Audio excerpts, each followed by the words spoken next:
Capítulo 10. Condições de morte em vida.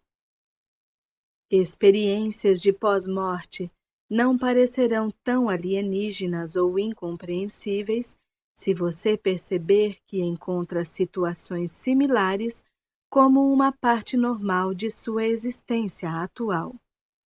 Nos estados de sono e sonho, você está envolvido na mesma dimensão da existência na qual terá suas experiências pós-morte. Você não se lembra das partes mais importantes dessas aventuras noturnas, e as que você se lembra parecem bizarras ou caóticas como uma regra. Isso é simplesmente porque em seu estado atual de desenvolvimento, você não é capaz de manipular conscientemente em si mesmo mais do que um ambiente. Porém, você existe conscientemente em um estado coerente, propositalmente criativo, enquanto o corpo físico dorme. E você cuida das muitas atividades que eu lhe disse que você encontraria após a morte. Você simplesmente direciona o foco principal de sua atenção para uma dimensão diferente de atividade, uma na qual você realmente opera continuamente. Agora, como você tem lembrança de sua vida desperta e como você retém um grande corpo de tais memórias para os encontros físicos diários e como essa fonte de memória lhe provê com um sentido de continuidade diária, assim também acontece com seu eu sonhador, que tem igualmente um grande corpo de lembranças. Como há continuidade em sua vida diária, também há continuidade em sua vida dormente. Então, uma porção de você está atenta de cada e de todo encontro de sonho e experiência. Os sonhos não são mais alucinatórios do que sua vida física o é. Seu eu físico desperto é o sonhador, tanto quanto seu eu sonhador o é em relação a você é o sonhador que ele envia em seu caminho. Suas experiências diárias são os sonhos que ele sonha. Assim, quando você olha para seu eu que sonha ou o considera, você faz isso com um olho altamente preconceituoso, tendo por garantia que sua realidade, entre aspas, é real, e a realidade dele é ilusão. A realidade dele é muito mais nata a seu ser, porém. Se você não encontra coerência no estado de sonho, isso é porque você se hipnotizou na crença de que nada existe. É claro que você tenta traduzir suas aventuras noturnas em termos físicos ao despertar e tentar adequá-las em suas frequentes distorções limitadas da natureza da realidade. Até certo ponto, isto é natural. Você está focado em uma vida diária por uma razão. Você adotou isto como um desafio. Mas dentro de sua estrutura, você também tem a intenção de crescer e se desenvolver e estender os limites de sua consciência. É muito difícil admitir que você seja, em muitas formas, mais efetivo e criativo no estado de sono que no estado desperto, e até certo grau, abalado para admitir que o corpo sonhador pode de fato voar, desafiando o tempo e o espaço. É muito fácil fingir que todas essas experiências são simbólicas e não literais para evoluir teorias psicológicas complicadas, por exemplo, para explicar os sonhos voadores. O fato simples é que quando você sonha que está voando, frequentemente está. No estado de sonho, você opera mais ou menos sob as mesmas condições que são natas à consciência não focada na realidade física.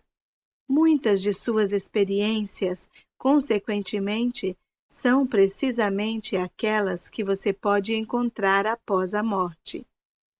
Você pode falar com amigos mortos ou parentes, revisitar o passado, saudar velhos colegas de classe, andar por ruas que existiram 50 anos atrás no tempo físico, viajar através do espaço sem levar nenhum tempo físico para fazer isso, ser conhecido pelos guias, ser instruído, ensinar outros, realizar trabalho significativo, resolver problemas, alucinar. Na vida física, há um atraso entre a concepção de uma ideia e sua construção física. Na realidade do sonho, não é assim.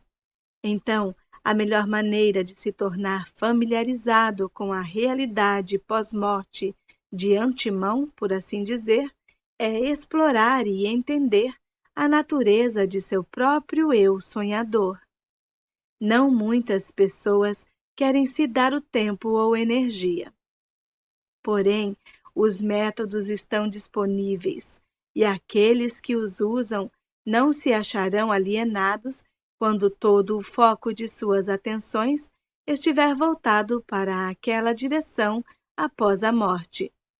Considerando que sua memória consciente está tão fortemente conectada com a consciência dentro do corpo, embora você deixe o corpo quando ele dorme, a consciência desperta normalmente não tem nenhuma lembrança disto. No estado dormente, você tem lembrança de todo mundo com quem você alguma vez se encontrou em seus sonhos, embora você possa ou não ter conhecido algumas destas pessoas em sua existência na parte do dia. No estado dormente, você pode ter experiência constante através dos anos com parceiros que podem viver inteiramente em outra porção do mundo e serem estranhos a você no estado desperto. Como seus empreendimentos diários têm significado e propósito, assim também suas aventuras no estado de sonho e nestes também, você atinge várias metas próprias. Estes você continuará na experiência pós-morte. A força da vitalidade, a vida e a criatividade através de sua existência física são geradas nessa outra dimensão. Em outras palavras, de muitas maneiras, você é uma projeção vívida de seu eu sonhador.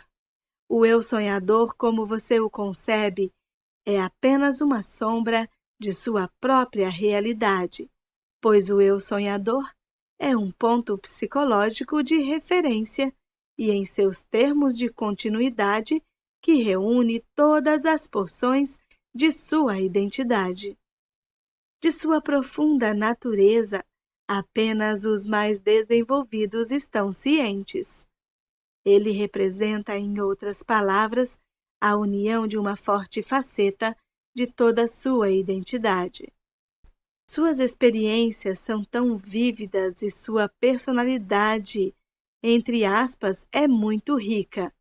Na realidade, mais rica, no contexto quanto à personalidade física que você conhece.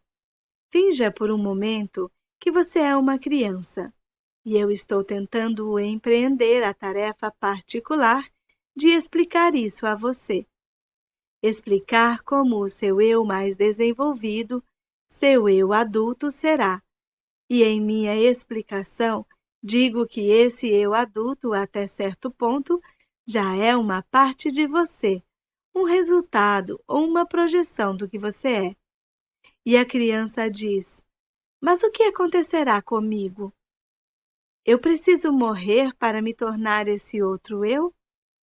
Eu não quero mudar. Como poderei ser esse eu adulto, já que não é o que eu sou agora, sem matar o que sou agora? Estou praticamente na mesma posição quando tento lhe explicar a natureza do eu interior, pois embora você possa se tornar consciente dele nos sonhos, você não pode verdadeiramente apreciar a maturidade ou habilidades dele. Ainda assim, elas são suas, da mesma maneira que as habilidades do homem pertencem à criança. No estado de sonho, você aprende, entre outras coisas, como construir sua própria realidade física dia a dia, simplesmente como após a morte, você aprende como construir sua próxima vida física. Nos sonhos, você resolve os problemas. De dia, você está conscientemente atento aos métodos do problema, resolvendo o que aprendeu no sono. Nos sonhos, você estabelece seus objetivos, assim como após a morte, você estabelece objetivos para outra encarnação. Agora, nenhuma estrutura psicológica é fácil de ser descrita em palavras. Simplesmente para explicar a natureza de personalidade, como ela é geralmente conhecida, todos os tipos de termos são usados. Id, subconsciente, ego, superego. Tudo isso para diferenciar as ações entrelaçadas que compõem a personalidade física. O eu sonhador é tão complexo quanto. Você pode dizer que certas porções dele lidam com a realidade física, com a manipulação da realidade e com os planos. Alguns com níveis muito profundos da criatividade e da realização que asseguram a sobrevivência física. Alguns com a comunicação, com elementos mais extensos até da personalidade de agora e geralmente desconhecida. Alguns com a continuidade da experiência e existência do que você pode chamar de alma, ou, de forma geral, a entidade individual, o verdadeiro eu multidimensional. A alma cria a existência física. O Criador apenas olha por sua criação. A alma cria a existência física por uma razão. Assim, nada disso é para conduzir você a um desgosto pela vida física, nem em direção a uma falta de apreciação por essas alegrias sensuais com as quais você está cercado. Qualquer jornada interior deve permitir-lhe encontrar grande significância, beleza e significado na vida como você a conhece agora. Mas a alegria plena e o desenvolvimento também significam que você está usando todas as suas habilidades, que você explora as dimensões interiores com muito êxtase e entusiasmo. Com a compreensão apropriada, então, é bastante possível você se tornar bem familiarizado agora com as paisagens pós-morte e os ambientes e as experiências. Você os achará tão vívidos como qualquer um de vocês os sabem. Tais explorações alterarão completamente preconceitos sombrios sobre a existência pós-morte.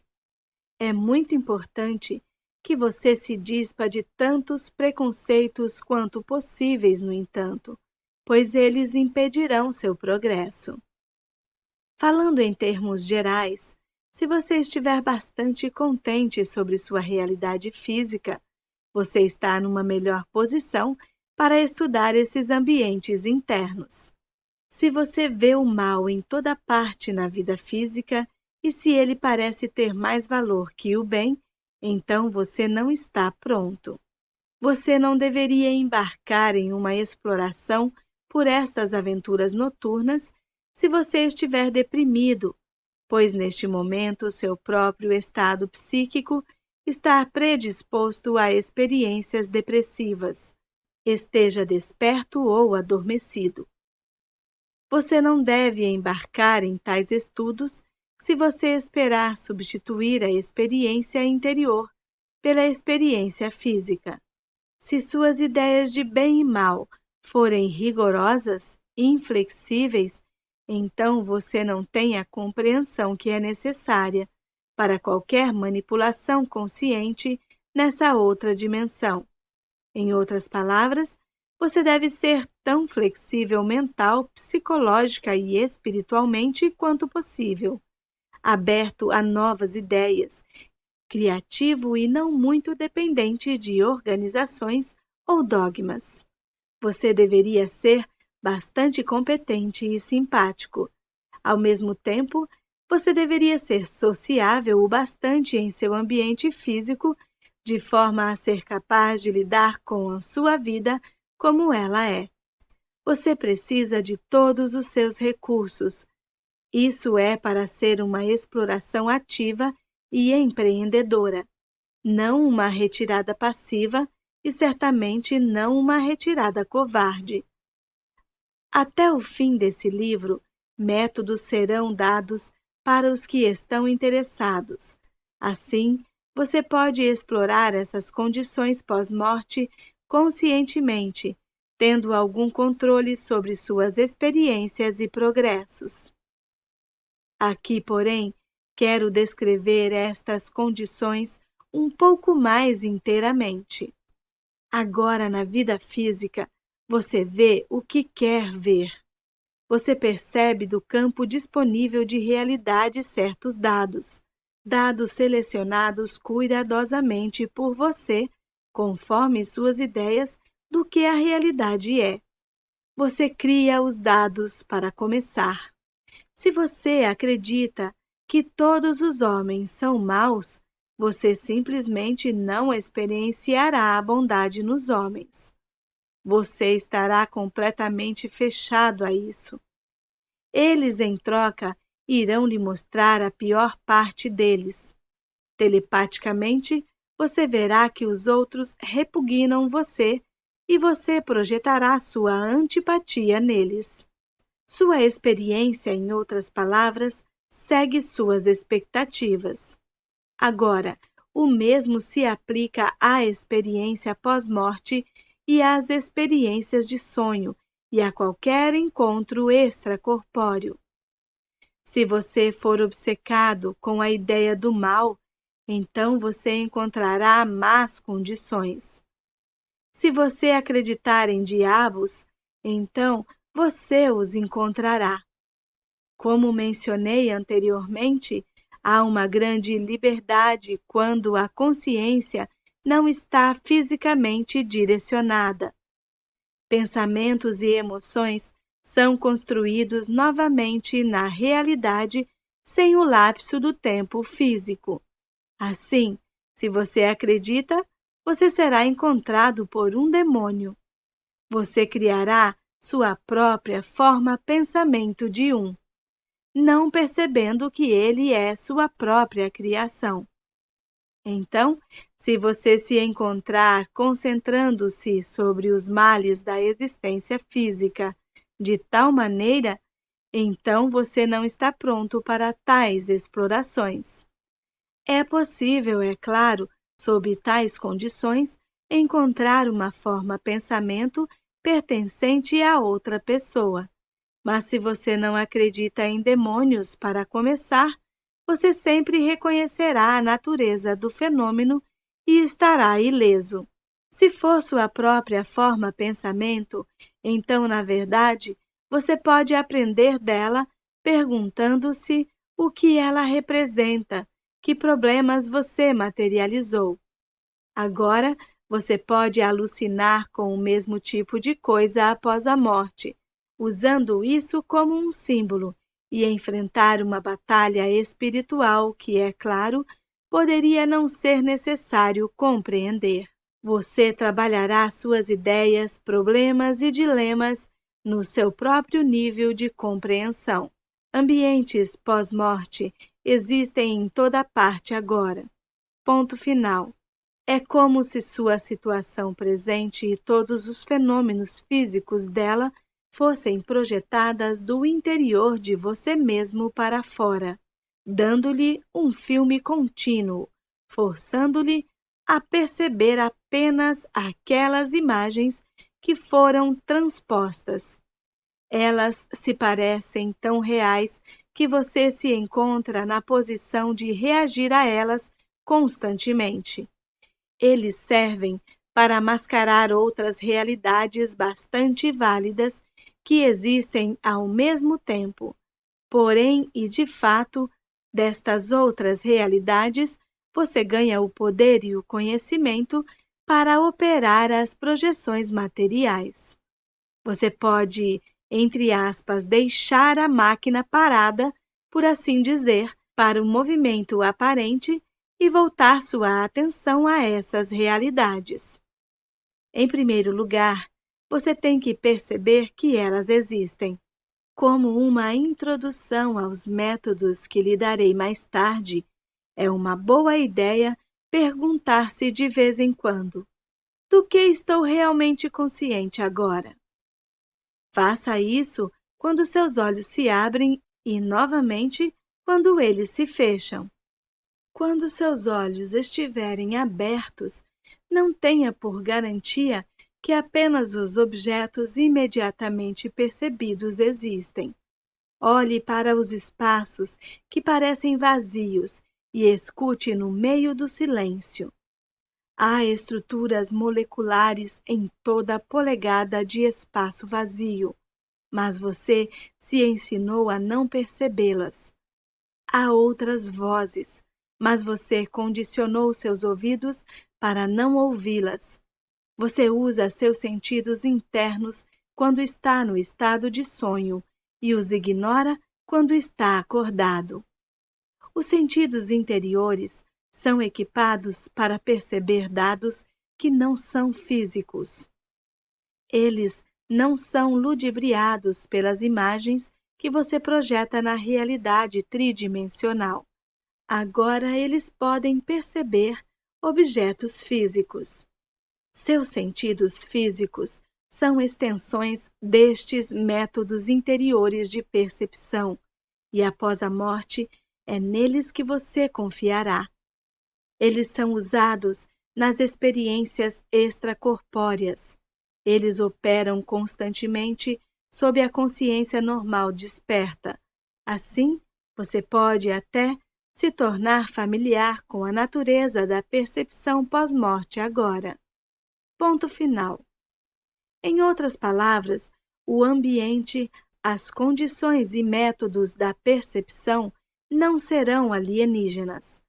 Você não é empurrado de repente para um desconhecido. Aquele desconhecido é uma parte de você agora. Era uma parte de você antes desse nascimento físico e será após a morte física.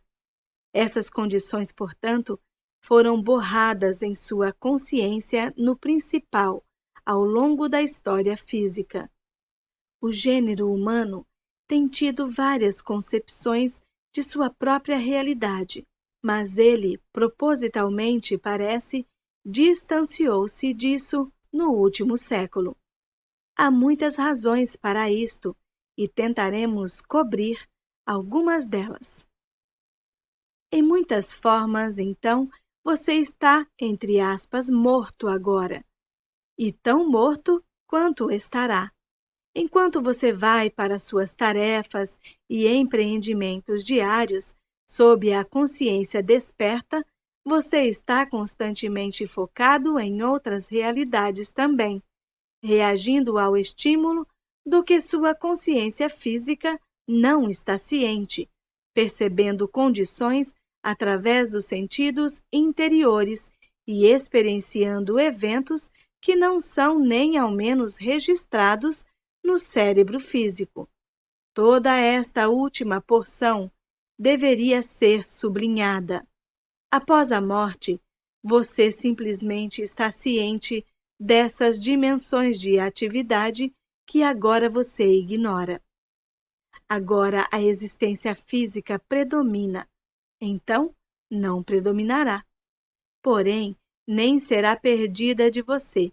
Suas lembranças, por exemplo, serão retidas. Você simplesmente sairá de uma estrutura particular de referência. Sob certas condições, você estará até mesmo livre para usar os anos aparentemente dados a você de formas diferentes. Por exemplo, eu lhe disse que o tempo não consiste de uma série de momentos, um antes do outro, embora você o perceba deste modo. Os eventos não são coisas que lhe acontecem. Eles são experiências materializadas, formadas por você de acordo com suas expectativas e crenças. As porções interiores de sua personalidade percebem isso agora. Após a morte, você não se concentrará sobre as formas físicas empregadas pelo tempo e eventos. Você pode usar os mesmos elementos como um pintor poderia usar suas cores. Talvez seu período de vida ocorra por 77 anos. Após a morte, você pode, sob certas condições, e se você escolher, experienciar eventos desses 77 anos quando quiser, mas não necessariamente em termos de continuidade. Você pode alterar os eventos. Você pode manipular dentro daquela dimensão particular de atividade que representou seus 77 anos. Se você achar erros severos de julgamento, você pode então corrigi-los. Você pode aperfeiçoar, em outras palavras, mas não pode novamente entrar naquele quadro de referência como uma consciência completamente participante, seguindo, digamos, as tendências históricas de tempo, unindo-se à existência da massa alucinada que resulta da consciência aplicada de seu eu e de seus contemporâneos. Alguns escolhem isto em lugar de reencarnar, ou muitos como um estudo antes de uma nova reencarnação. Estas pessoas são frequentemente muito perfeccionistas. Elas precisam voltar atrás e criar. Elas precisam corrigir seus erros. Elas usam a vida imediatamente passada como uma tela e com a mesma tela, entre aspas, elas tentam uma pintura melhor. Esse é um exercício mental e psíquico, empreendido por muitos, exigindo grande concentração, e não é mais alucinatório do que qualquer existência. Você pode sentir que quer, entre aspas, reviver certos episódios de sua vida, de forma que possa entendê-los melhor. Sua experiência de vida, então, é sua mesmo. Tais condições certamente não são alienígenas. Na vida ordinária, você frequentemente se imagina comportando-se de uma maneira diferente da que usou, ou em sua mente revive eventos de forma a ganhar maior entendimento deles. Sua vida e sua própria perspectiva de experiência pessoal, e quando, na morte, você a tira do contexto de massa de tempo físico. Então, você pode experienciá-la de muitos modos. Eventos e objetos não são absolutos, relembre-se, mas plásticos. Eventos podem ser mudados antes e depois da ocorrência. Eles nunca são estáveis ou permanentes, muito embora dentro do contexto da realidade tridimensional possam parecer que são. Qualquer coisa da qual você está ciente na existência tridimensional é apenas uma projeção de uma realidade maior dentro desta dimensão. Os eventos dos quais você está consciente são apenas aqueles fragmentos das atividades que se intrometem ou aparecem para sua consciência normal desperta. Outras porções destes eventos são bastante claras para você, tanto no estado de sonho como sob a consciência desperta durante o dia. Se você quer saber o que a morte é, então se torne ciente de sua própria consciência, já que ela está divorciada das atividades físicas. Você verá que ela é altamente ativa. Com a prática, você descobrirá que sua consciência normal desperta é altamente limitada e que o que você pensou uma vez como condições de morte parecem muito mais com condições de vida. Outras tais existências e realidades, como descritas há pouco, coexistem com a sua própria, e no estado desperto você não está ciente delas. Agora, frequentemente em seus sonhos, você é capaz de perceber tais outras situações, mas você frequentemente as ventila para a parafernália de seus sonhos, caso em que, ao despertar, você tem poucas lembranças claras. Da mesma maneira, no meio da vida, você mora com os chamados fantasmas e aparições, e em relação ao assunto, vocês mesmos se parecem a aparições para os outros, particularmente quando você envia fortes pensamentos de si mesmos a partir do estado de sono, ou até mesmo quando inconscientemente você viaja para fora de seu corpo físico. Há, obviamente, muitos tipos de fantasmas e aparições quando há pessoas. Eles são tão alertas ou não alertas à situação deles como você é à sua própria. Eles não estão completamente focados na realidade física, porém, tampouco na personalidade ou na forma, e isso é o que principalmente os distingue. Algumas aparições são pensamentos enviadas por personalidades sobreviventes de profunda ansiedade prolongada. Elas retratam o mesmo tipo de comportamento compulsivo que pode ser visto em muitos exemplos de sua experiência ordinária. O mesmo mecanismo que faz com que uma mulher transtornada, digamos, execute uma ação repetitiva, como lavar e relavar constantemente as mãos, também provoca um tipo particular de aparição de retornar ao tempo de novo e de novo a um lugar. Em tais casos, o comportamento é frequentemente composto de ação repetitiva. Por várias razões, tal personalidade não aprendeu a assimilar sua própria experiência. As características de tais aparições seguem esses de uma personalidade transtornada, com algumas exceções, porém. A consciência inteira não está presente. A própria personalidade parece estar tendo um pesadelo ou uma série de sonhos recorrentes, durante os quais retorna ao ambiente físico. A própria personalidade está sã e salva. Mas certas porções dela trabalham problemas não resolvidos e descarrega energia dessa forma. Elas são em si mesmas bastante inofensivas. Apenas sua interpretação das ações delas pode causar dificuldades. Agora, no meio da vida, das condições de vida, você também, em ocasiões, aparece como fantasmas em outros níveis da realidade, onde sua pseudo-aparência provoca alguns comentários e é razão para muitos mitos, e você nem está atento a isso. Agora estou falando em termos gerais. Novamente, há exceções, onde a lembrança é retida, mas, como uma regra, fantasmas e aparições não estão mais conscientes de seus efeitos sobre os outros do que você está quando aparece bastante inconscientemente como fantasma em mundos que seriam bastante estranhos a você. A combinação de pensamento, emoção e desejo cria forma, possui energia e é feita de energia. Isso se mostrará em tantas maneiras quanto possível.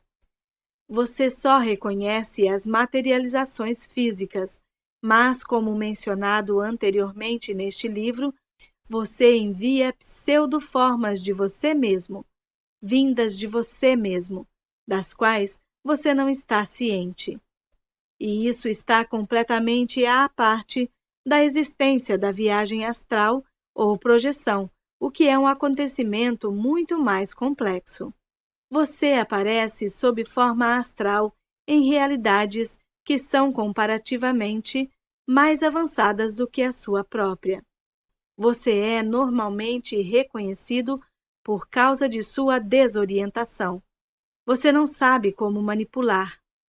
Você não conhece os costumes. Mas se você tem uma forma física ou não, se você tiver emoções ou sentimentos, estes assumirão uma forma. Eles têm uma realidade.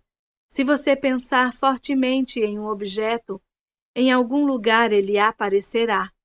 Se você pensar fortemente em estar em outro local, uma pseudo-imagem de você será projetada fora de você para aquele lugar, ela seja ou não percebida, e você esteja consciente ou não dela, ou consciente nela. Isso se aplica àqueles que deixaram seu sistema físico e àqueles que estão nele. Todas estas formas são chamadas construções secundárias, pois, como regra, a consciência completa da personalidade não está nelas. Elas são projeções automáticas. Agora, em construções primárias, normalmente uma consciência completamente alerta adota uma forma, não a sua, entre aspas, nata, e conscientemente a projeta frequentemente em outro nível de realidade. Até mesmo este é um empreendimento complexo e raramente alguém usou para propósitos de comunicação. Há muitos outros métodos mais fáceis. Eu explicarei até certo ponto a maneira como as imagens são construídas de um campo de energia disponível. Você percebe apenas suas próprias construções. Se um fantasma quer contatar você, então ele pode fazer isso através da telepatia, e você mesmo pode construir a imagem correspondente se você desejar. Ou o indivíduo pode lhe enviar uma forma pensamento no mesmo tempo em que ele se comunica telepaticamente com você. Suas salas agora estão cheias de formas pensamentos que você não percebe, e novamente você é muito como um fenômeno fantasmagórico, como será após a morte. Você simplesmente não está ciente do fato. Você ignora certas variações de temperatura e agitação do ar, como se fossem coisas da imaginação, que são, ao invés disso, indicativos de tais formas pensamentos. Você delega para o histórico das comunicações telepáticas que frequentemente acompanham tais formas e se ausenta de todas as pistas de que outras realidades existem bastante validamente com a sua própria e de que no meio de uma existência você é cercado por evidência intangível, mas válida. As mesmas palavras vida e morte, entre aspas, servem para limitar sua compreensão, para levantar barreiras onde nada intrinsecamente existe. Alguns mortos e parentes o visitam, projetando do próprio nível de realidade para a sua, mas você não pode, como uma regra, perceber a forma deles. Eles não são mais fantasmagóricos ou mortos, porém, do que você é, quando você se projeta para a realidade deles, como você faz a partir do estado de sono. Como uma regra, porém, eles podem perceber você nessas ocasiões. O que você esquece frequentemente é que tais indivíduos estão em vários estágios de desenvolvimento. Alguns têm fortes conexões com o sistema físico, mais do que outros. A extensão de tempo em que um indivíduo tem estado morto em seus termos tem pouco a ver com você ser ou não tão visitado, mas bastante com a intensidade da relação. Como mencionado anteriormente, porém, no estado de sono, você pode ajudar as pessoas recentemente mortas, estranhos completos, a se adequarem às condições pós-morte, muito embora este conhecimento não esteja disponível a você pela manhã. Assim, outros estranhos podem se comunicar com você quando você está dormindo e até mesmo guiar você através de vários períodos de sua vida. Não é uma questão simples explicar as condições de vida como você as conhece. Assim, é extremamente difícil discutir as complexidades das quais você não está ciente. O ponto principal a que quero chegar neste capítulo é que já tem familiaridade com todas as condições que encontrará após a morte e que você pode se tornar conscientemente ciente destes até certo ponto.